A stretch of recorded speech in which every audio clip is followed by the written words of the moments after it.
Okay. Hello. Welcome to my YouTube channel, Empowering Women in Midlife. I am Alen Stellian, the Midlife Mentor and your host. And if you don't want to miss out on any of my new videos, please click the subscribe button and don't forget to hit the bell so you're sure to be notified when new videos are released. So let's get started. Today, I am thrilled to introduce you to sisters, Lisa Battalia and Paula Brand, who are here to share with us how to transform midlife in the boardroom and the bedroom. Love this topic. And let me begin by sharing a little bit about each of their backgrounds. So Lisa Battalia is an attorney and writer. She worked as the lead Title IX attorney for the U.S. Department of Education's Office of the General Counsel for many years before taking time to raise her two kids. She is now working with a consortium of professional STEM societies to help them advance a more inclusive and equitable culture and climate for women in the sciences. She has written and published 3 novels and many short stories, which can be found at lisabattalia.com. Her most recent novels are a 2-book series called A Midlife Romance. She recently made a bold change in her life to move cross-country and start a new life on Whidbey Island, Washington.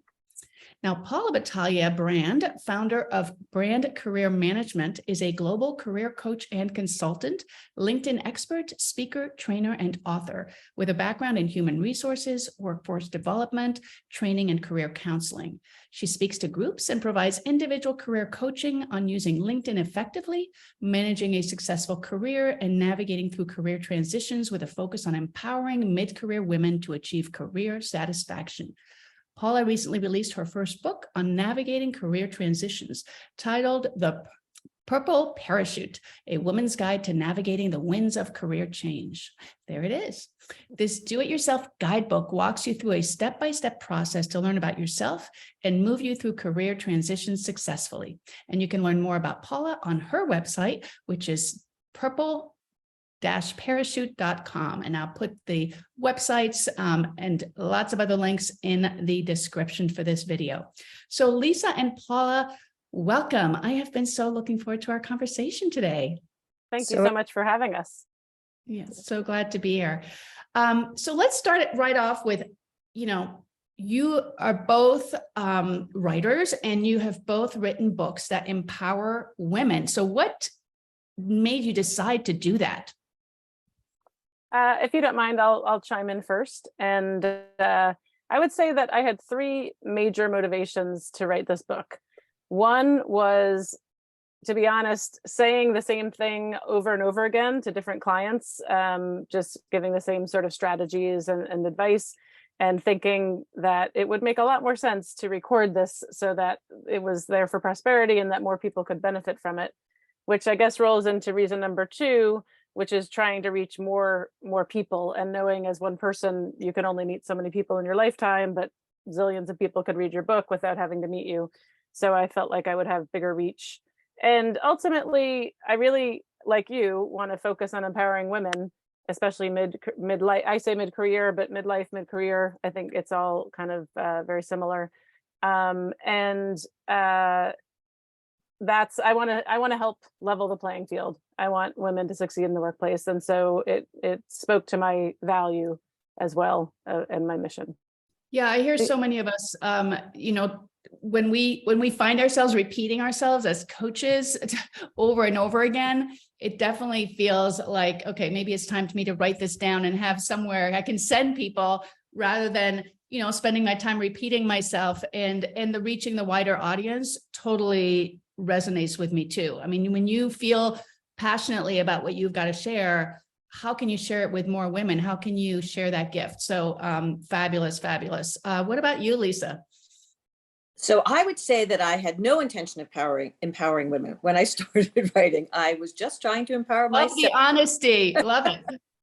I have wanted to be a writer for a long time. I have self-published a novel several years ago. I've written several short stories. I've gotten them published.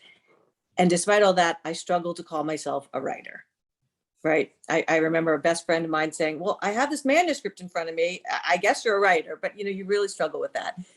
I think I also hoped to make some money. I found myself very unexpectedly divorced at 49, feeling very financially vulnerable. And I thought, okay, what sells a lot? romance books. Okay, I'm going to write a bunch of romance novels and I'm going to sell a lot of books. Not very realistic, but that was a thought. And I started and I realized I didn't have that in me, a bunch of romance novels as I was seeing them and reading them.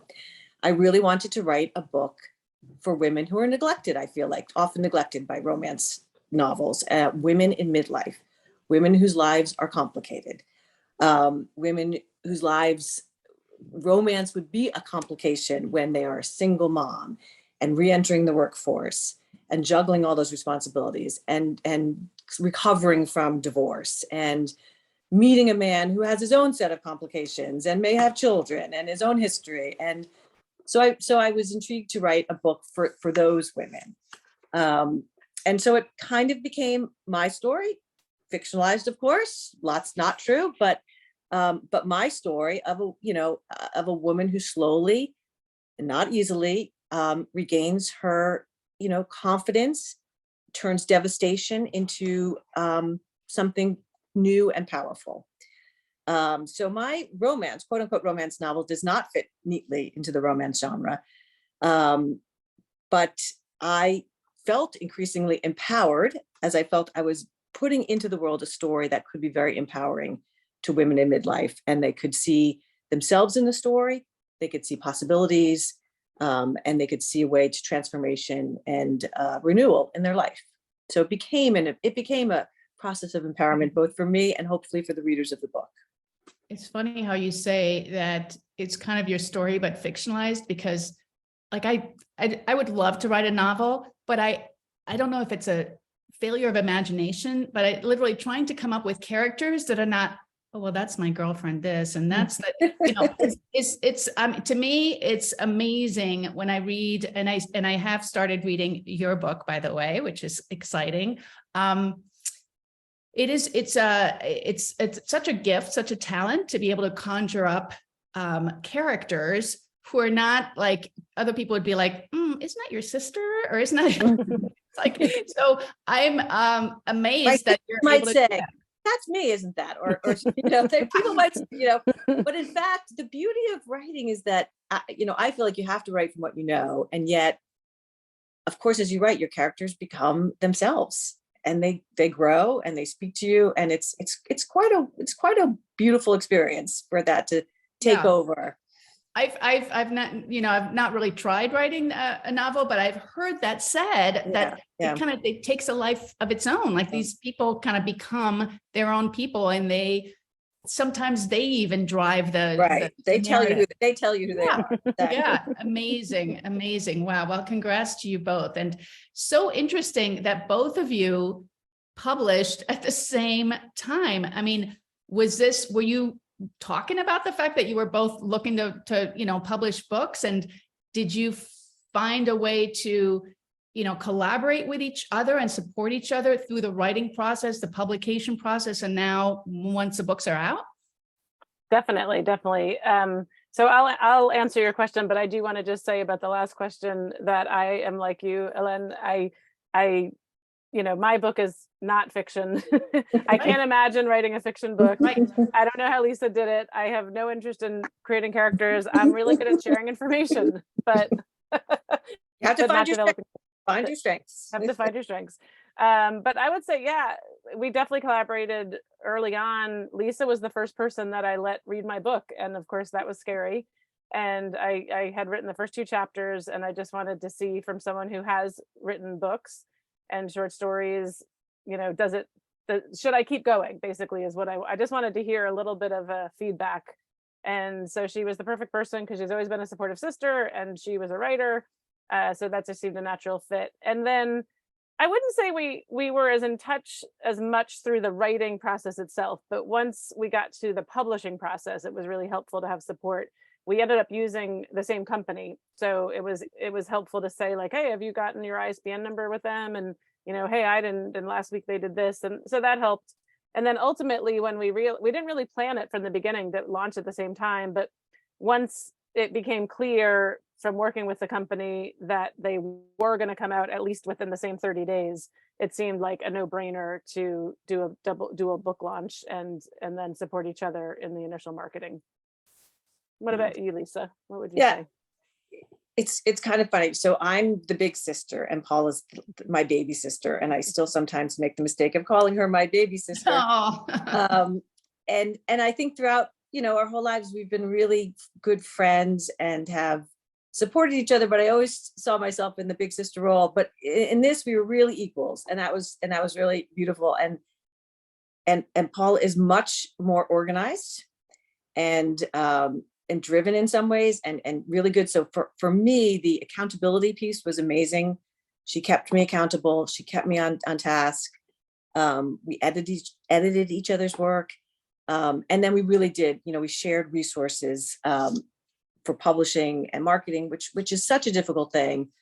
But we weren't, so I would say it was incredible to do this, not just with a friend or not just with a writing buddy, but with my sister. It was really special.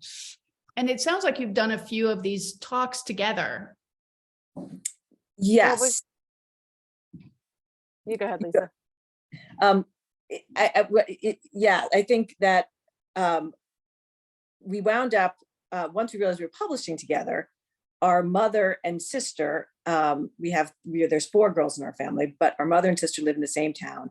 And they decided to throw us a launch party, which was a wonderful idea. And at first it was just, this is great. 2 sisters coming back to their hometown, published books in literally the same day, I think.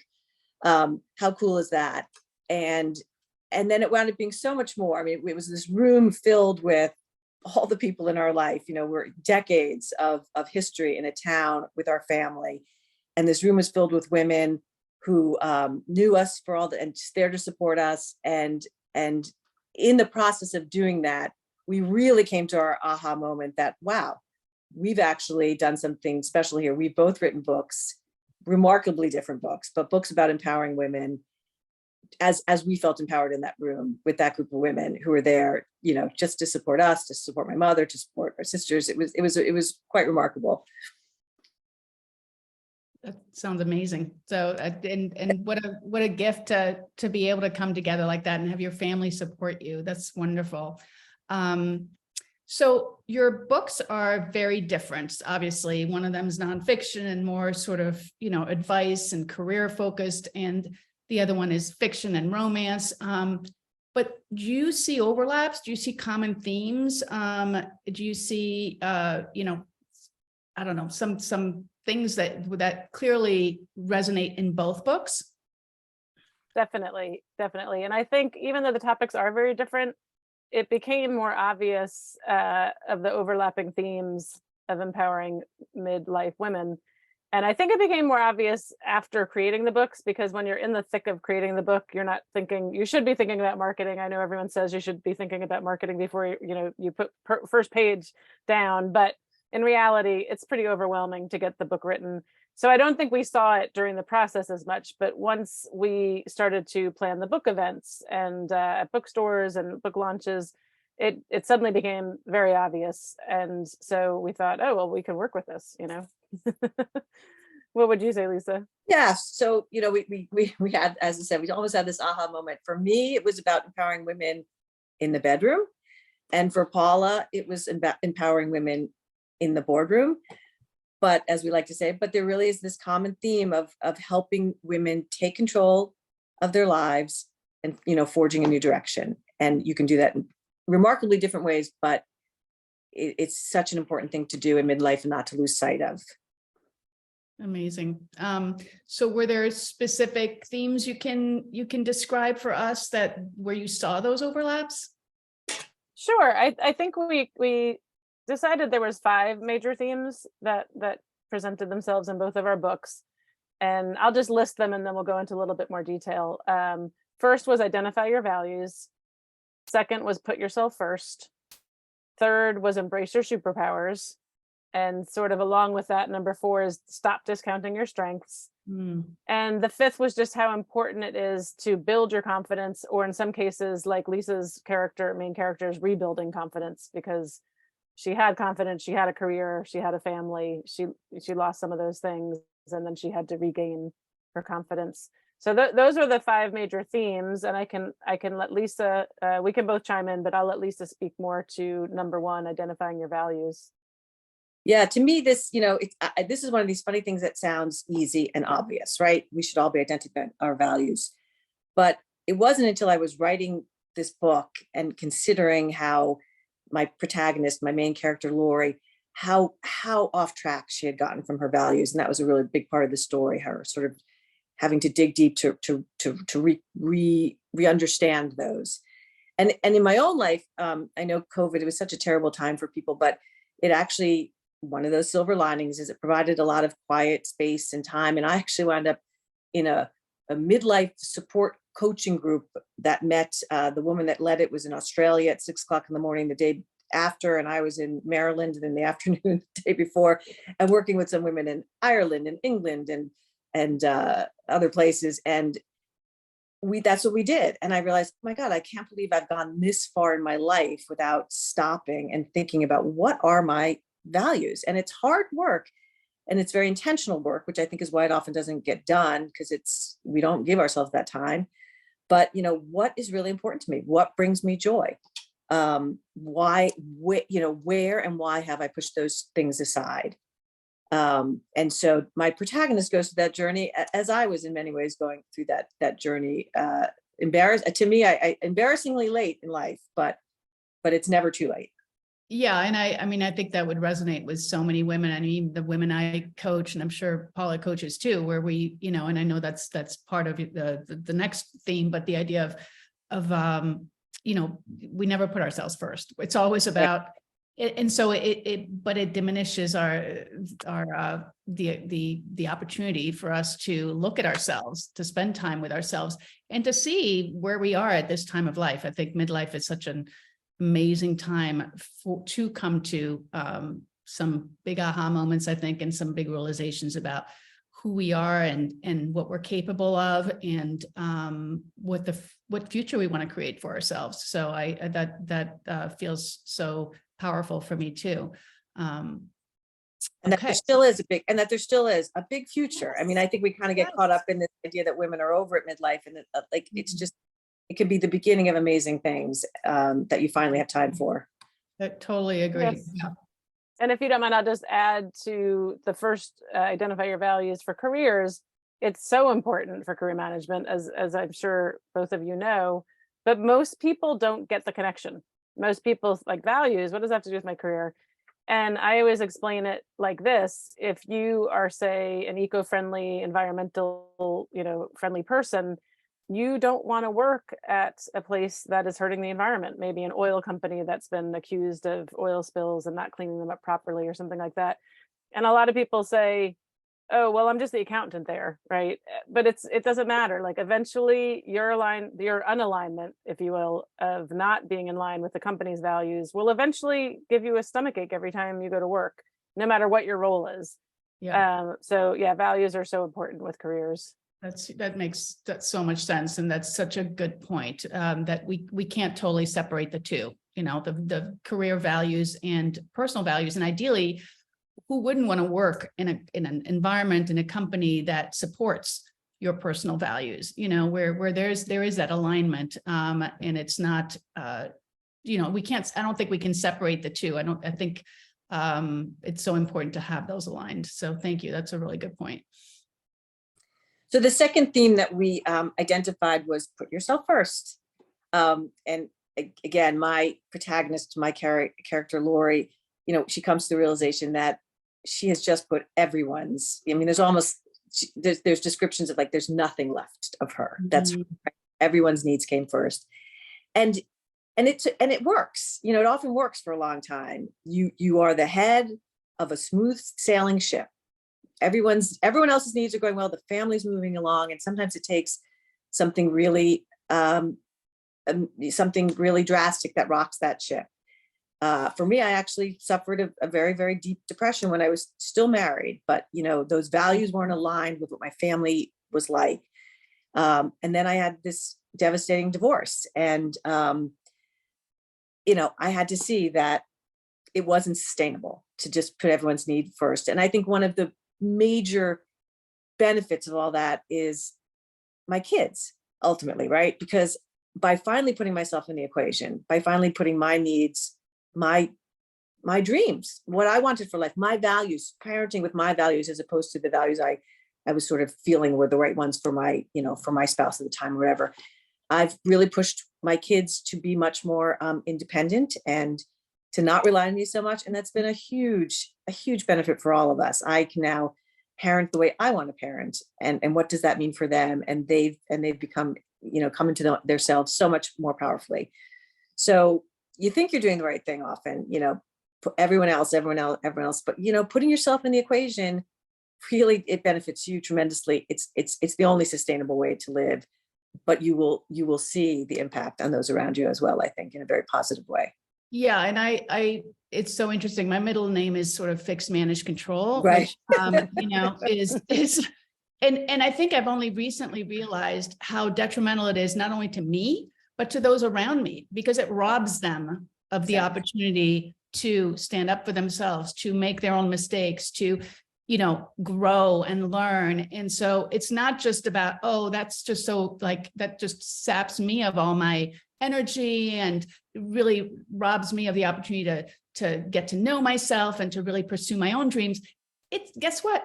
It's not great for everybody else either. So it's like a win to be able to step back from that abyss and be able to really, stop and it's work, because this is when you're used to operating this way, it's a lot of work to stop trying to fix, manage, and control. Right. I don't know, Paula, if you've had experience with that too, and if it relates to the career piece. Not as much, because I don't have kids. So or even but all of your clients or partners. Yeah. It doesn't. Well, yes, I do cater to my husband. Or colleagues or, clients. Yeah, that's true. Yep. I do try to set boundaries, but yes, it is hard. And I'd say in career management and job search, that the classic career management is women continually put their careers on hold, just like Lisa did and her character did, in order to raise children, sometimes elder care. Usually the woman is the person putting their career aside, not always, but majority of the time. I think the research definitely bears that out. And the other thing that I get frustrated with is in job search. A lot of times people think, oh, well, you're unemployed, you must have all the time in the world. So can you walk my dog, and can you pick up my mail, and they give you guilt trips for not helping them, and I think it's really important for job seekers to set boundaries, because if you said, oh, I have an interview at 2, they wouldn't even question it. But if you said I have a networking lunch at 2, they're going to say, oh, well, you're just meeting someone for lunch. It's more important to take care of my needs. Right. Looking for a job is your job. That exactly. Yes. So that's like, can be a 9-to-5 job like any other. It really, and if you're really intent on finding a job, it really needs to be a full-time endeavor. It needs to be, but sadly, a lot of family members often don't give it the respect that it's due, and absolutely, that creates a lot of stress. Especially when you're the chief bottle washer, cook and bottle washer, with the expression. I always say no one will ever care as much about your job search as you, and it's true. So if you don't put it first, no one else is going to. Yeah, they just want to know the end result. They don't the process to get there. There's like, so what job did you get, and how much are you getting paid, or what are your benefits, or whatever. It's not the everything it took to get there, which, jobs don't just fall in your lap, not the right jobs that also mesh with your values, et cetera. So it's not, if you want to go about it the right way, which is what you work with your clients on, it's not just a walk in the park. There is some work involved. Totally. And I just have to say this one last thing, because when I was in workforce development, I'd often have these spouses come in and say, sometimes men, sometimes women, but often women, my spouse is asking me how many applications I filled out today. And I say, tell them that your career coach, workforce development counselor said that it doesn't matter how many applications you filled out. I would rather hear that you had 5 great networking lunches than you filled out 100 applications this week. Yeah. And tell them I said that. And if they have a problem with it, they can come talk to me. Yeah. Love it. Great. So that was number 2, I think. Yeah. Yes. Right. 3 is embrace your superpowers. And since we've been talking about careers, it's going to seem wildly weird to say sexual awakening as a superpower. But, in my book, one of the avenues of transformation is the sexual awakening. And when I was divorced and would talk to my friends, I was so envious of their intact families. It's funny, divorce I know is very common, but I didn't feel like I had anyone else who was divorced in my world, and their lives seemed perfect. Their families were intact, and I was so envious of that. But I started to hear kind of grumblings from them, kind of envious of me because I appeared to have this new exciting life, and I could be dating, and I could have sex, and wasn't that great? Because really, when they would sort of whisper to me, they were having terrible sex within their married lives, or no sex. And I started to think of sex as like potentially a superpower. Mhm. And I was going to write a book about sex, and that became not a book about sex. Sex is a part of this book. And so to me, that was a challenge to my superpower of writing. Could I write sex? I really wanted to write scenes that were emotionally engaging, not cliche, very authentic, but sexy. And I did have one reviewer who said, I love this. She said, there's sex in this book, but it's yummy, not yucky. I thought, okay, Oh. maybe I accomplished. Maybe I rose to the challenge of my superpower that I was looking for. And then, of course, ultimately, the book is not about sex, right? It is about a sexual relationship, and it's a relationship that challenges the character to face some of her fears and insecurities, and to go places she didn't think that she would go, to feel success, even if sometimes that's just feeling pleasure when she had denied herself that for a long time. So the sexual awakening leads to so many other ways that she gains strength and confidence. So it becomes a superpower, but it's a superpower that leads to all kinds of other superpowers. And that, to me, is the real point of the book. That's awesome. It sounds like you challenged yourself. I mean, I did. because I'm writing a sex scene that cannot be easy. I don't know. And more than one, right? So there's more than one sex scene, because this is a Yeah. long distance relationship. So there's kind of this back and forth. So her ordinary life back at home with the kids, boring, wild fun weekends, back to order. And that's part of it, because she's feeling this tension. But so there's more than one sex scene. How to make them not all sound the same. Right. There's a lot of, and we live in a world where sex is everywhere. That is a big change. It's in every TV show. Yeah. Every time I watch a TV show with my, now 20-year-old, but at the time teenage daughter, I'd be embarrassed, Right. So how to not be embarrassed as I'm writing sex for grownups, and to try to make it interesting and different and emotional, and authentic and all those things. So yes, that was a challenge.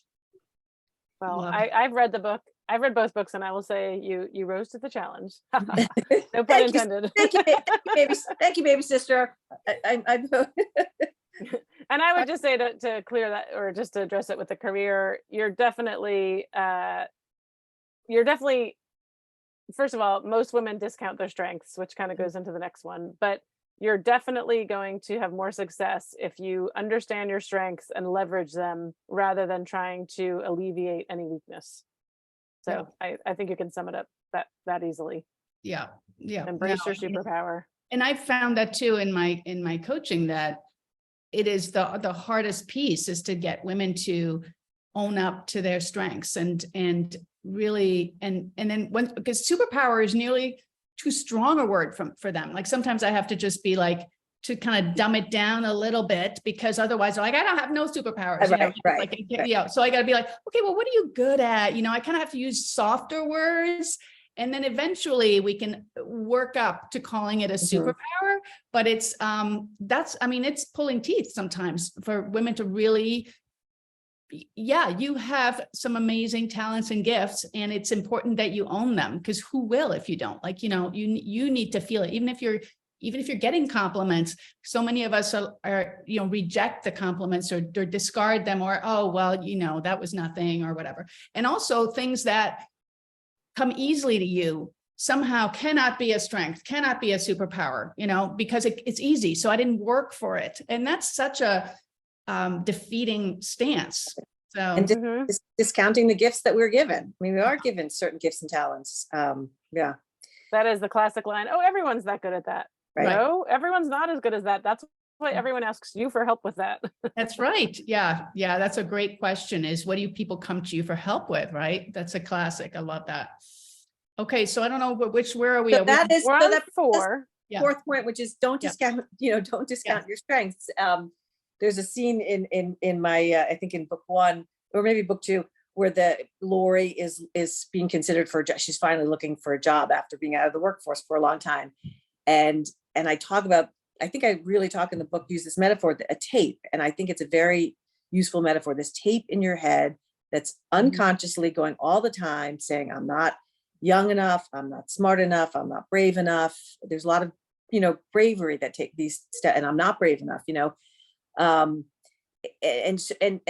of course, if she thinks about it, in her volunteer activities, for all, she's been a marketer, a recruiter, an organizer. She's done brilliantly, and yet the thought of of putting that in a resume and going out for job interviews almost beyond overwhelming, right? So I do think we have to embrace those strengths, and it does take baby steps, right? It really, it's a really excellent point.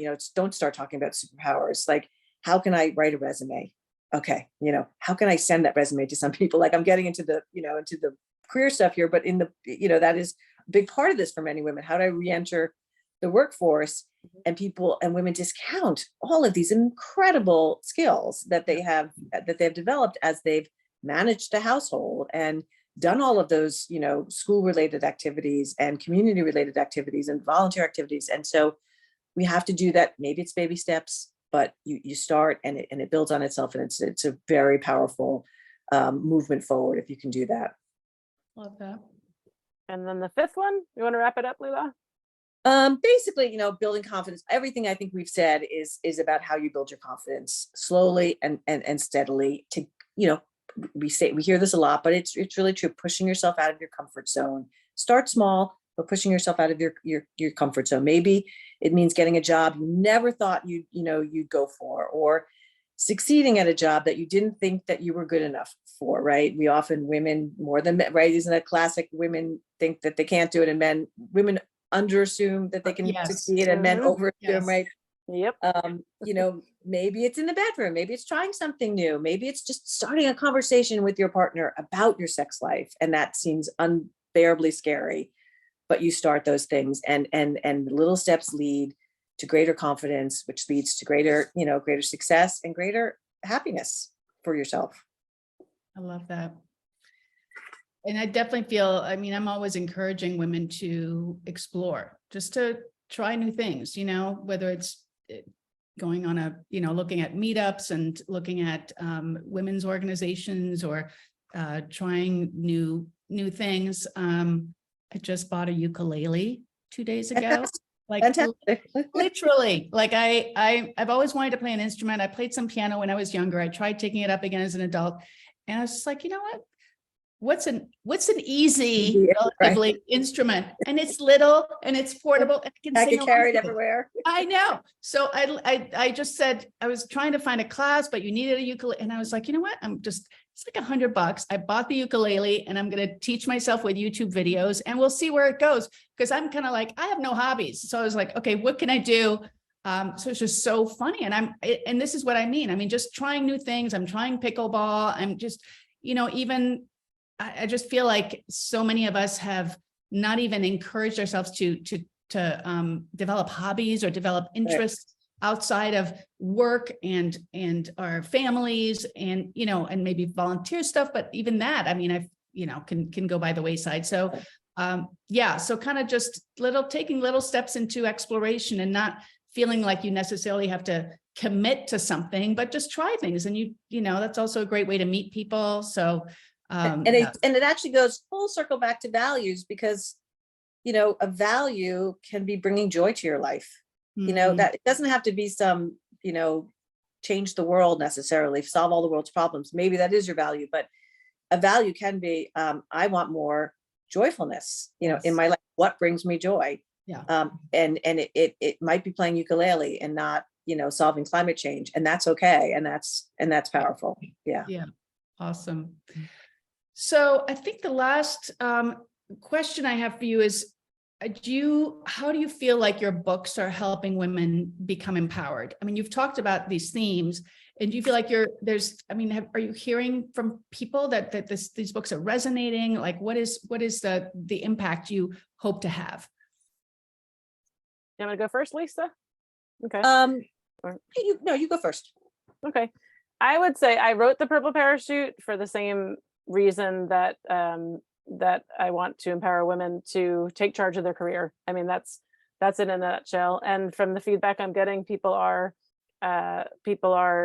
feeling that. I did have one person read it as a feedback early reader on, who was a client and had just gone through the whole process with me. And it was very validating, because she said, this feels exactly like it did when I went through it with you.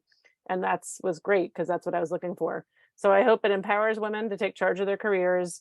And it is a step-by-step model. I'm sure some people will need more help than the book, but I think a lot of women will be able to read the book, take themselves, if you actually do the exercises, right? That's the key.